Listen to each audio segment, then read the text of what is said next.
પત્નીની ખબર ના હોય અને મેળામાં જોઈ અને જોડી જોડી બેઠા હોય તો એને ખબર ના પડે મારી પત્ની કોણ છે ને મારો પિયુ કોણ છે.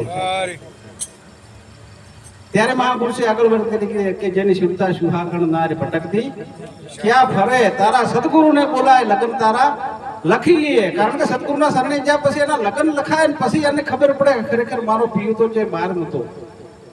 પિયુને બહાર ખોલતી પણ પિયુ બહાર નતો. પિયુ વસે છે એ પોતાના અંદર. અને આ વસ્તુ પ્રાપ્ત કરવા માટે જીવ દશામાંથી નીકળવું પડશે. અને જીવ દશામાંથી નીકળ્યા પછી તમે શિવ દશામાં જાઓ ત્યારે આ વસ્તુ મહાપુરુષની જાણવા મળશે. દુર્યોધનને જ્યારે એના રાજમાં પોડવાની પ્રશંસા થવા માંડી અને પોડવાની પ્રશંસા થાય એટલે એ પોતે આખા રાજમાં રાતે અંધાર પછડો ઓઢીને નીકળ્યો કે મારે કોઈ વખાણ કરે છે. એટલે એ પોતાના બજારમાં આખો ફરતો ફરતો ફરતો રાતે બધે જોવા તો તેઓ માણસો બેઠા હોય ને એટલે એ સીધા પોડવાની જ વાત કરે કે ખરેખર પોડવાનો રાજ જેવું બીજું કોઈ રાજ નહીં. પોડવાના અંદર જેવું એટલું સુખ છે એટલું બીજામાં કોઈ સુખ નથી. જે જોવાની ચર્ચા પોડવાની થવા માંડી, પોતાનો કોઈ પ્રશંસા કરવા માંડ્યું નહીં. અને ત્યારે શકુની મોંમાં નહીં મળ્યો રાતે. અને શકુની મોંમાં નહીં મળ્યા પછી એને વિચાર કર્યો કે શકુની મોંમાં હવે આ પોડવાનું કઈ રીતે પતન થાય, હવે કોઈ મેળ પડે એવો રહ્યો નથી. ત્યારે શકુની મોંમાં સુંદર યુક્તિ આલી કે બીજા કોઈને બોલાવા નથી પણ દુર્વાસા મુનિને બોલાવો. એમનો શ્રાપ હોય ને આપશે ને એટલે એના મેળે પતન થઈ જાય. પણ ખરેખર તમે બોલાવો એમાં કઈક તફાવત હોય છે અને શ્રાપમાં પણ ખરેખર આશીર્વાદ પણ હોય છે. દશરથ રાજાને શ્રાપમાં આશીર્વાદ મળ્યા. જ્યારે શ્રવણને બાણ વાગ્યું ત્યારે શ્રાપના આશીર્વાદ થાય. શ્રાપ કોઈ નડે નહીં, શ્રાપ એ આશીર્વાદ થાય. અને આ વસ્તુની જ્યારે ખબર પડી અને જેમણે દુર્વાસા મુનિને પોતે આમંત્રિત કર્યા અને આમંત્રિત કર્યા એટલે દુર્યોધનને તેઓ સભામાં દુર્વાસા મુનિને બોલાયા અને એમણે સુંદર વાત કરી કે બાપુ પાંડવોમાં અમારા શું ફેર છે. તો દુર્વાસા મુનિએ કીધું કે ખરેખર પાંડવો તો પાંડવો જ છે, એ ગુરુને આધીન છે. અને દુર્યોધન તું ગુરુ શરણે જેલો ખરો પણ ગુરુને આધીન તું નથી. કારણ કે તમે જુઓ એમાં સમ્રાટ ગુરુ હતી એના પાસે હતા પણ કોઈનું કહેવું માનતો નતો. એટલે આ વાત જોઈને કે તમે કદાચ વખણ પોડવો ન કરો તો મારે પોડવાની પરીક્ષા કરવી છે, તો એના હવે તમે પરીક્ષા એમની લઈ શકો છો. બાપુ ટાઈમ તો બધા થાય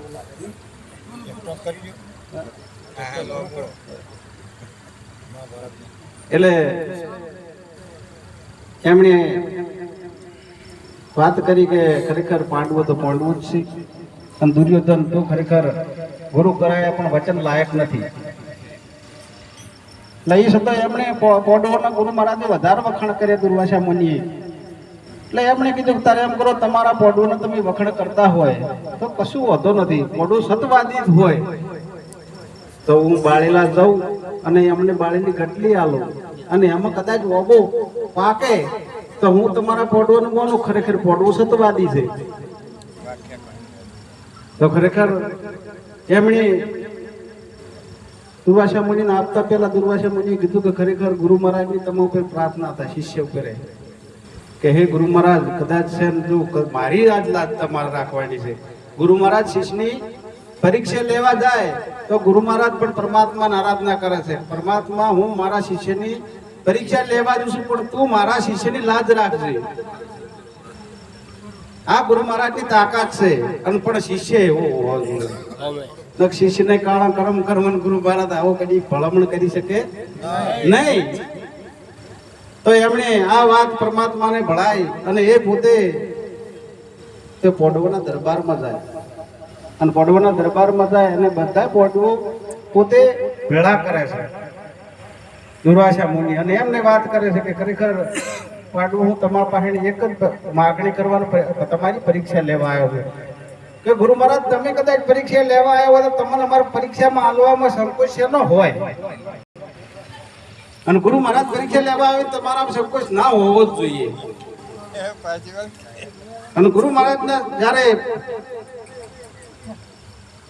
આ વસ્તુ સાંભળી ત્યારે પાંડવોએ કીધું કે ભાઈ બાપુ તમે જે પરીક્ષા અમારી લેવા આયા હોય તો અમને તમે થોડીક વાત કરો. તો પહેલા પોતે માતાજી પાસે ગયા અને માતાજી પાસે કહીને કીધું કે મને આ બે વસ્તુ આવી છે અને આ બે વસ્તુ અશક્ય છે.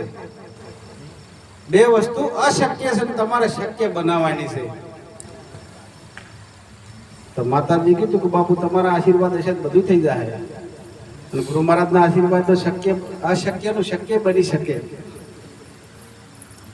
તો એમને સુંદર વાત કરી કે ખરેખર એ પરમપિતા પરમાત્મા એ ગુરુ મહારાજ મેં જીવનમાં મારા પોષ પોડવું હતા અને એ પોષ પોડવામાં કદી ભેદભાવ ન રાખ્યો હોય તો આ ઓબો છે એમાંથી અંકુર ફૂટવો જોઈએ. તો એ બંનેમાંથી અંકુર ફૂટ્યો. એમાં વિશે ઘણી લોભી વાત છે. આપણે લોભી વાતમાં ઉતરવું નથી કારણ કે પૂણા 12 આગળ પહોંચ્યું છે અને આજે